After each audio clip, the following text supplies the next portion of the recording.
What I'm concerned with is when it's reported that Acton School has one DSA compliance issue in the background on social media.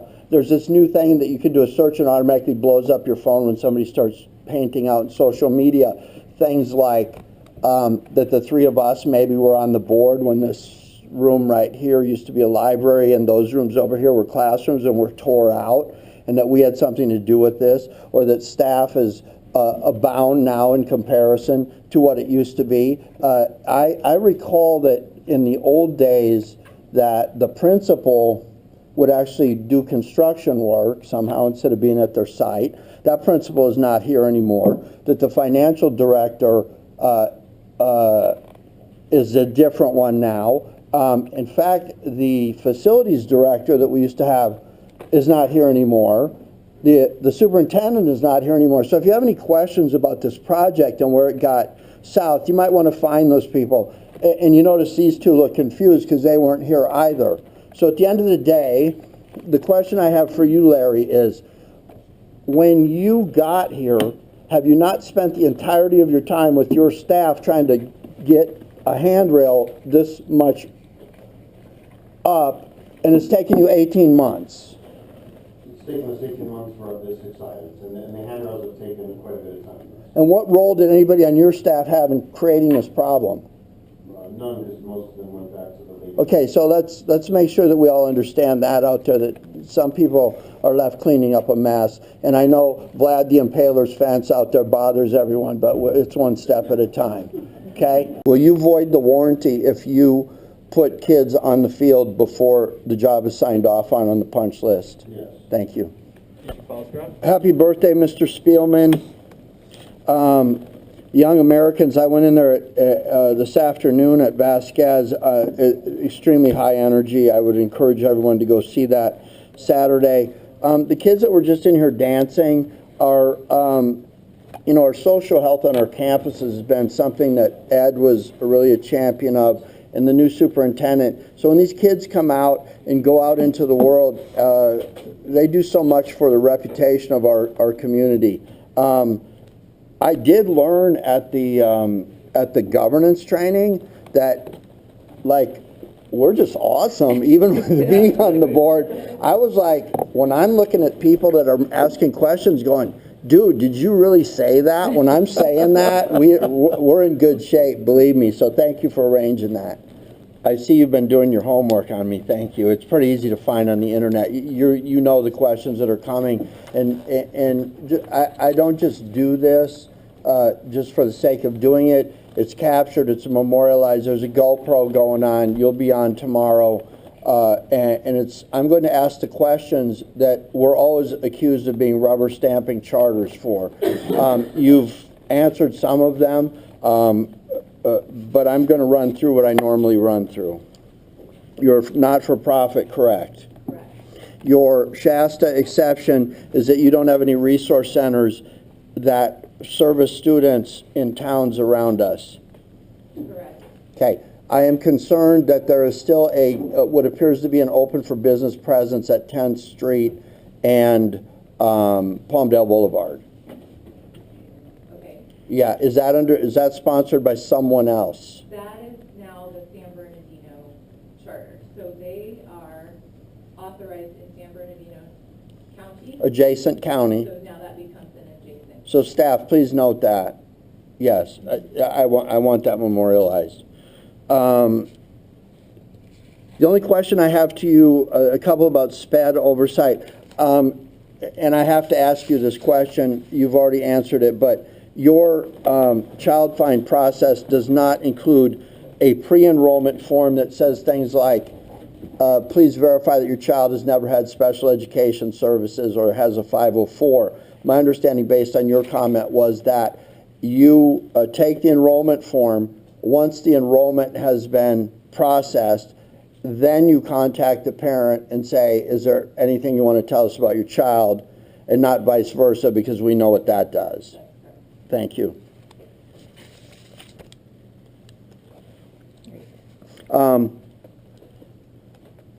Who's your SELPA? We use Eldorado. Okay, there we go. So there are no direct services from this district, psychologists, therapists, or anyone that provides direct services to your system from this district. Thank you. Other than someone coming by and seeing how you're doing and your interface with our charter director, which is a normal process. There's nothing else there. Okay. You do have board meetings. Are the minutes available to the public in the agenda? Yes. Okay. Are they published online where someone can get to them? The website, yes. Please, thank you. How much factoring do you do? You want to take that one? For the general public, that's like check into cash. I don't have the money today, so I'm going to go out and I'm going to borrow against what I'm expecting my enrollment to be. You see it in startups. It's kind of a normal thing. But when you see a pattern of it year after year after year, it kind of says we're struggling, and then that turns into, I have a question about that Afghan later. I really like that Afghan. Anyway, go ahead, sir. All right. So you're right. It is like a payday advance. You know, you see these payday advance places in strip malls and around the corner. What they do is they give you an advance on your paycheck, and by the time you get the paycheck, you have to give it to them, but you still need to pay the next bill. So you have to go back to them oftentimes, and it's a continuous cycle. So that's sort of one way to look at it, and factoring works pretty much the same way for charter schools. Because what they'll do, what I mean by they, is these factoring companies, what they'll do is they'll give you an advance on your receivables from the LCFF funding that you receive. The LCFF is funding that. It's for funding for the kids that actually in the seat, funding the state pays you. Paid the same way as does for a regular petition. And so that's usually only like 3 months out. And so once that 3-month period comes around, you receive that funding, a majority of it will go to them, about 85% of that, you get 15%, but then you're short on your money for that. I'm just going to help you out a little bit if you can answer his question. Oh, yeah, absolutely. Okay, I was just going to make sure everybody understood. That's okay. Thank you. Yeah. We're glad you know. No. This is about what transparent charter oversight is really all about. I appreciate that answer, but to cut to the chase, Yeah. Are you constantly factoring off your receivables? We are no longer factoring, but to be transparent, what we have moved to is a better revenue. We've moved to revenue anticipation notes, and that provides us a longer-term finance with a lot less cost. So instead of paying the 25 to more in terms of percentage, we're only paying a 7% cost now. So we completely got away from. Do you see the day coming when you don't have to do that at all? Yes, we're anticipating September of 2022. Good. Maybe you can teach public schools how to do that, the same thing. Yeah, because in public schools, factoring is just something you do all the time. You go to the county office if you need money, and in the charter world, somehow that's different. I remember a gentleman that come in here. I'm going to be thorough, even if it's unpleasant. There was a gentleman that came in here from the Morongo Valley School District on September 4th, 2017, and had a great deal of concerns about you impeding in his area. Is there any question about that anymore? No, we continue to not enroll students in those district boundaries. Okay. Is there anyone in the room that has anything they want to tell me about this charter that they're concerned with? Got to give me something, people. Let's go. Nothing? Thank you, Kelly. Y'all do a great job. I'm the one that put this on the agenda, and here's why. I'm an M&O guy at work. I know what it's like to have a management change, and somebody comes in and waves the magic wand, and suddenly your priority goes from here. And then the next thing you know, our third soccer field is trashed, and nobody understands why. So bear with me here. First off, I want to commend the leadership of the district, because the structure of the leadership team, through Lynn taking on a part of what used to be, it's always a good marriage to have finance and facility put together. That's a no-brainer. It gives you the ability to prioritize what money you have. Your ability to not live in an office and get out and see your sites and sites that you've grown up on and know what they need is really a success here. Guys, what I want to tell you back there is I'm not a believer in an organization that weighs itself from the inside, where I do a great job every day. the measurement of what you guys do is actually found in the CASP report, if you guys know what that is. I go onto the internet, if I move into a town, I want to know what the school looks like. And so there's a criteria which you guys have really no control over as individuals. So when I asked Lynn for this report, it was, let's back out of a measurement that another outside agency, an oversight agency does, which is actually rating your work. And then once you know what that rating is, then back out of it and populate the facts for me. So we're not rating your work through some kind comments. The CASP system, where someone goes and looks at what kind of school, what condition your school is in, is really the rater of your work. Next, how your work is actually rated, this tool that Lynn is referring to in my world is called a matrix. And it is also developed by someone else other than an internal thing. And so it's a standard that all agencies tend to go by. So we're weighing ourselves against everything else. So what does this all mean? Well, in my world, this deferred maintenance is called the general fund budget, where parks and recreation gets this, trees get this, public works gets this and that. And that's a known budget, and we ask for enhancements as necessary. They're getting more difficult about position enhancements because there's other things that go with that. We also have a general or a capital improvement project budget in which we inform that 5 years out and ask for funding, and then the finance director says, what's coming in is either going to be there or it's not. Again, those aren't things that you guys have control over, and where the money comes from is not always clear in this environment. It is very different from where I work.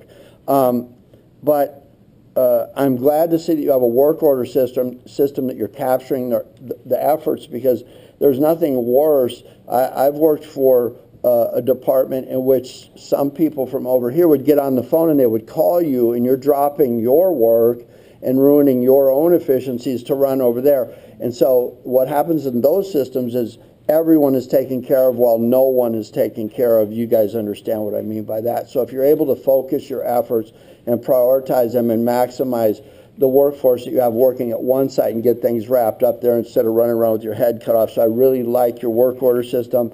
As Kelly said, capture the tickets, capture so you know where everything is going. Your work speaks for itself, so therefore the measurement of your work is in what we see, not how we feel about you so much. The one thing I want to talk to you about is some people like to come in and have pet projects where, suddenly this becomes my priority, or maybe Kelly wants this and I want this and that. Those things undermine what we're really trying to do here. I'm always a proponent of someone comes in and wants to reprioritize things, and you've actually given us a snapshot of what your workforce looks like right now, and there's a financial aspect to it that we can look at and say, per square foot, your effort and your expenditure is this, and I want that captured right now. Whenever we're doing space conversions where we take a parking lot and put a building there, whenever we take barren space and put in a sports field or something like that, that's a space conversion, and I expect that when someone proposes something like that, in my world, as a parks manager, when someone does something, I'll ask them, well, our labor effort right now is this. What does your design do to that labor effort, and what does that translate to our budget? So when you see me asking questions like that, that's what I'm trying to determine, because just assuming that you have X number of positions now, if I don't add to that effort or reprioritize things in your defense, then something goes for something to get ahead. A perfect example, if you have soccer fields, I had soccer fields, multi-use fields that were used by the high school baseball team. And so we could never get people to understand you don't overplay the field and then turn around and give me in the middle of winter, when it's the coldest time of the year, time to renovate the field. Fortunately, the agencies I worked with and the sports clubs I worked with would contribute to that effort through some type of agreement, and there was also schedulings that were done. It's much to my dismay, having the profession I have, to watch field after field after field get tore up to the point where there's only one left and it's getting tore up and there's nothing going back to the first one. With the number of fields we have, there should be enough time for rest periods and renovations, and we shouldn't be shy about asking the people that are supposed to be our friends and supports for the appropriate level of support. I understand the union environment, I understand collective bargaining, I understand you just don't have volunteers come in and displace people's union work, but at the same time, again, if there's something to do that's not getting done, let's figure out how we prioritize that, and if you need help with that and support on this level, come to me because I understand that. So thank you for a very thorough presentation, one that I can understand and one that I can look at as a measurement for today and moving forward.